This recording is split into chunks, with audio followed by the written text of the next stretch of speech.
Salut. Ça va? Ouais, ça va. Comment ça avance ton projet professionnel? C'est un peu dur. J'essaye de rentrer dans le, dans le moule, mais mon projet, c'est plus que ça soit pour aider les autres, pas dans une logique de croissance économique. Je pense que mon projet, c'est pas adapté au monde actuel pour moi. C'est ça. J'essaie de trouver des solutions, mais je galère un peu. Quelque chose de plus participatif peut-être? Ouais, ouais, ça serait bien, ça serait bien, ça serait bien. Un style de direction participative, ça serait bien. Peut-être faire participer aussi à la prise de décision les salariés, ça serait bien.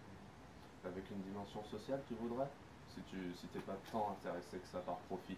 Ouais, ouais, ça serait. Mais je sais pas quelle société il faudrait monter entre une SARL, une SA, Et une SCOP, c'est quoi une SCOP?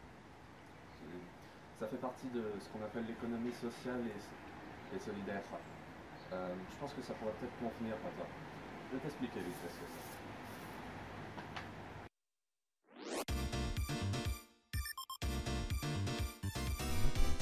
c'est. L'économie sociale et solidaire.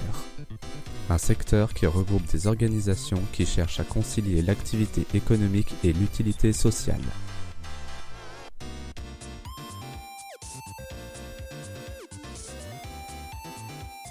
La gouvernance démocratique. Là où dans une entreprise le poids d'une voix est déterminé par ses parts dans l'entreprise, ici une personne a une voix. La libre adhésion.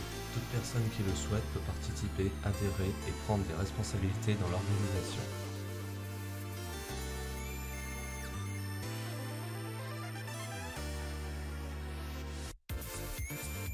L'utilité sociale et collective. La personne et l'objet social priment sur la recherche du profit. Cela se traduit par la fourniture de services innovants et équitables, relevant ou non du secteur marchand. La mixité des ressources. Les ressources peuvent être privées ou mixtes. Les organisations de l'ESS ont droit à des subventions lorsqu'elles concourent à la mise en œuvre de politiques d'intérêt général. Nous allons maintenant voir les différents acteurs de l'ESS. Les associations, qui sont des sociétés de personnes qui mettent en commun des compétences et des moyens pour réaliser des activités artistiques, culturelles, éducatives, sportives ou religieuses, et ainsi atteindre un but commun, autre que la réalisation de profits ou le partage de bénéfices.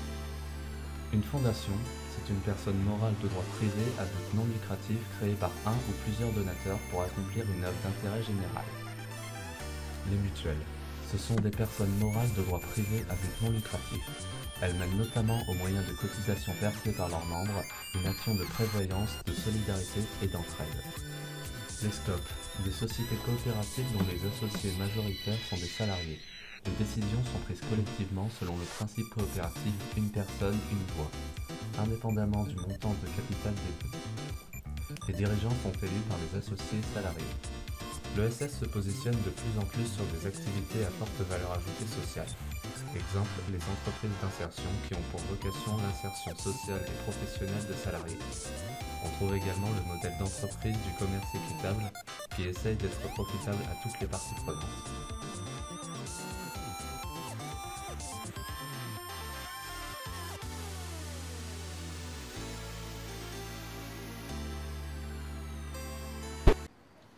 Très instructif, vraiment très instructif. Je pense que ça m'a bien aidé pour remonter mon entreprise, je pense. Tu penses que ça pourrait correspondre à ton projet? Ouais, je pense que ça va totalement dans ma logique pour moi. Ok. Bah écoute, si tu as besoin de plus d'informations, je t'inviterai à aller sur le site skolcast.tv. C'est très complet, tu trouveras tout ce qu'il faut pour former ça. Ça sera nickel. Merci pour tout, hein. Bah y a pas de quoi. C'est Allez, normal. au revoir, à la prochaine.